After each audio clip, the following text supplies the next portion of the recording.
apologies if it's a bit windy. I'm on the ridge on the Roseland Peninsula in Cornwall, and I don't know how good it is. A bit grey at the moment. That's the sea. As you might be able to pick out a couple of yachts. I don't know how good this camera is. But this is my Basecamp centre, because I'm here for a couple of weeks, doing a bit of walking and what have you.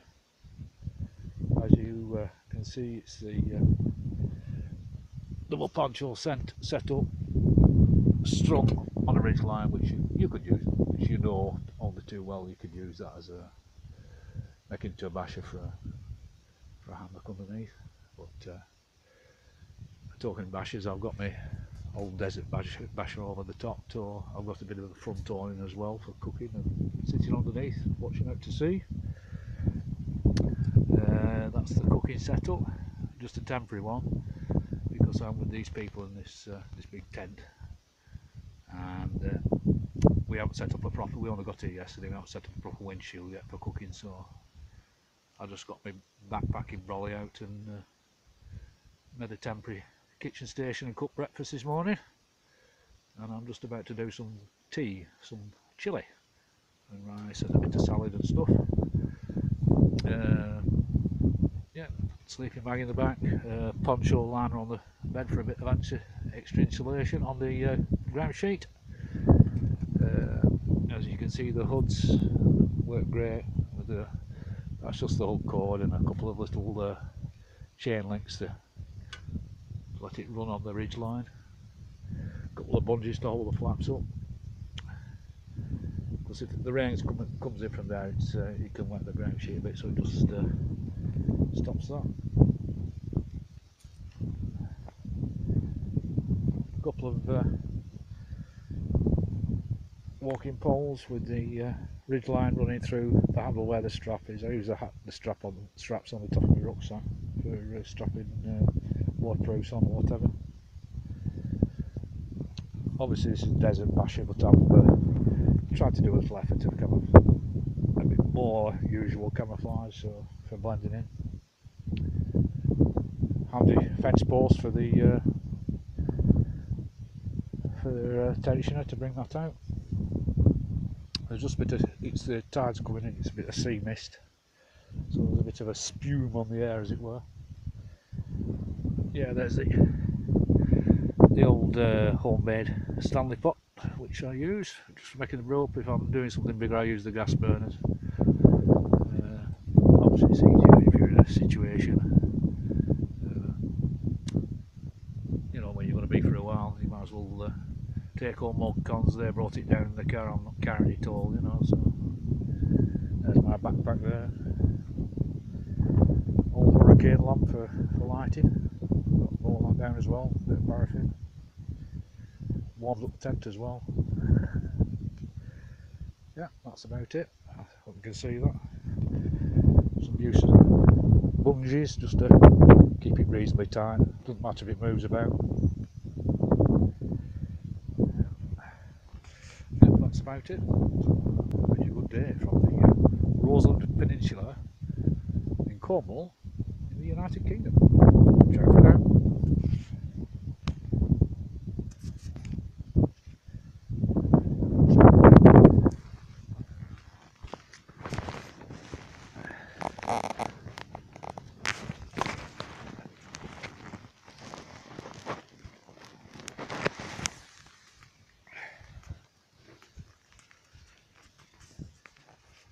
Right, here we are on the Roseland Peninsula again.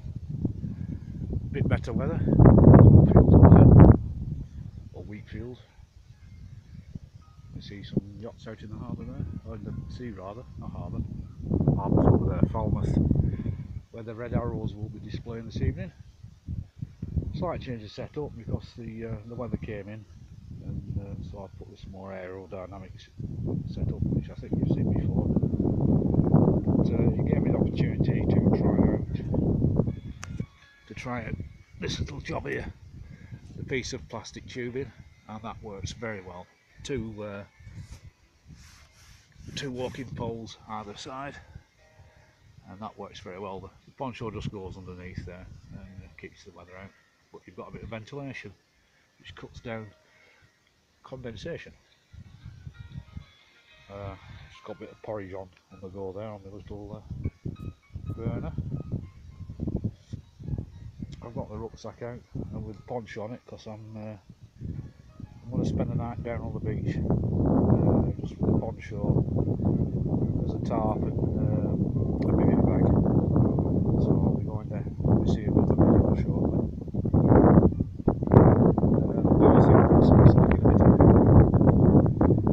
of change clothing, so I'm going to do another setup after I finish filming this one, which I haven't tried before, just to see what it's like, to give me a bit more room inside to sit there and get changed. But this is the best sort of setup.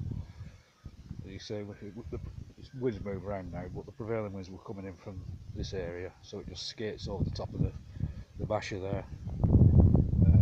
That will withstand tremendous wind without collapsing. Anyway, that's it for now, and I'll be uploading another one shortly. Just treading on my guy lines. Ciao for now. Right, that's going now. This is the final setup I'll do on the counterside, I think.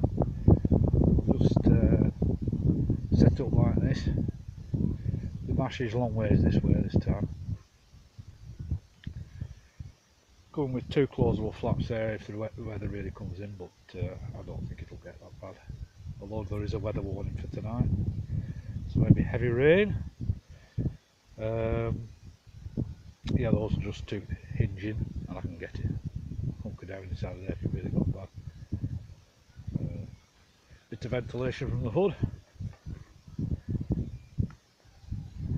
This also gives me a cooking area. The bag's touching the sides, but I'm going to put a bivvy bag on so I don't get any condensation seeping into the bag, although it does have a shower proof outer anyway, but just to be on the safe side I'll just bung a bivvy bag on, which I've got down here. There we go. And these are very good. Just got this before I came away, one of those fold up German mats. Comes in very handy. Of course I've just used 2 poles with a couple of bungees here to give myself a cooking area, plus it'll be dry. The wind's coming in this way now, so it gives me shelter. I've got a cooking area, but when I put this down it will be just the same as the other side. As you can see here, all I've done is just a bungee to the back, so if the weather changes around I can use this side for the door and do the same on this side. So job's a good one. Always got the wind at your back, so you've got a bit of shelter for cooking outside, because it's not a good idea to do it inside when you've got mess or wood. So I can sit here, cook my food. Job's a good one. The next one will come when I set up on the beach, just for a quick overnight bivvy. So that should be alright, and I think that's all the filming I'll do this all day. So cheers for now.